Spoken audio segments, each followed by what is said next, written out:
Recently, students at Jordan Springs Elementary School were able to expand their understanding of how precipitation and temperature play a role in the making of snow, sleet, or freezing rain, and how that affects the decision-making process used by Frederick County Public Schools regarding school delays and closures.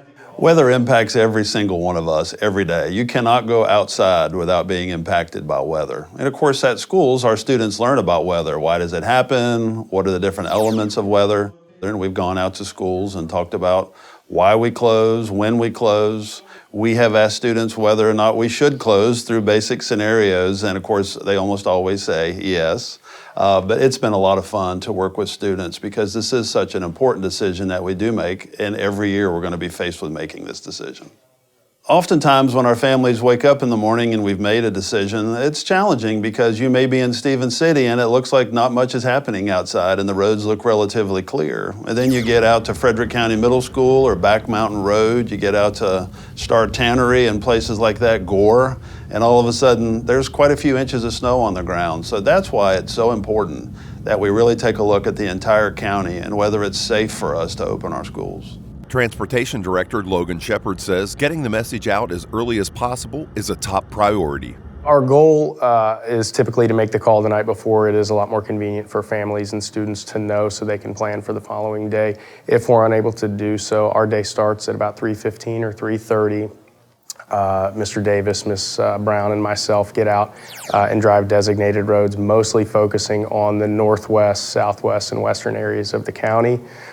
Once we have run those roads for about an hour, we meet here at Transportation.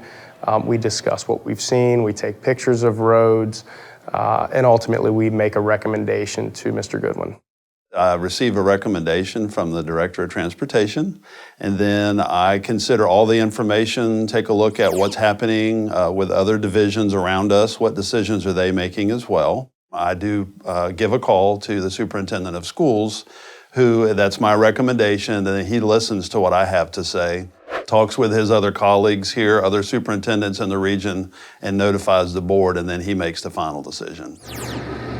We have a lot of considerations to make when we do make this decision. Safety is always our primary concern, but in my mind, I realize anytime we make a decision, we have people that we have to think about, and there's lots of people. We have the drivers of our buses, where do they live? Are they going to be able to get safely to those places to get to the buses to then pick up students? Once they get to their bus, is it going to be safe for them to transport students on all the roads across the county? We have more than 400 square miles in Frederick County, which is an enormous amount of space, and the eastern side of the county is very different, oftentimes condition-wise, from the western part of the county. We also have student drivers who are behind wheels, and we know that if we ask students to come to school on that day, I need to be certain that the road conditions are safe for those young people to be behind the wheel.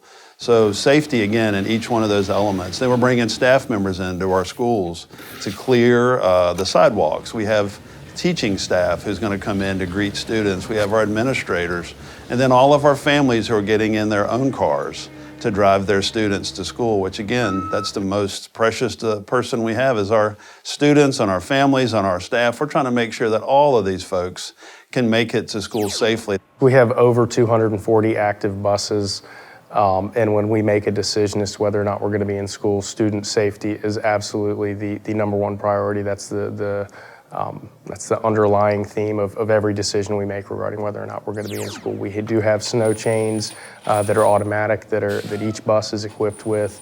We have snow teams that plow lots to get buses ready to go and out on the roads when we need them there. Missing a day of school is very impactful, and we know that parents are concerned about students as they miss school. So when we do have to make that decision, our calendar committee makes sure each year that we have all the time built in to accommodate snow days that are missed. Virginia code requires that we have at least 990 hours of instruction built into our calendar, and we have well beyond that built in every year just to make sure that we have enough. I'd like to give a special thanks to the team of people who work to make sure our schools are safe after weather events to bring students back to school. I'd also like to say thank you to our community for understanding this is a very important decision that we have to make each and every year.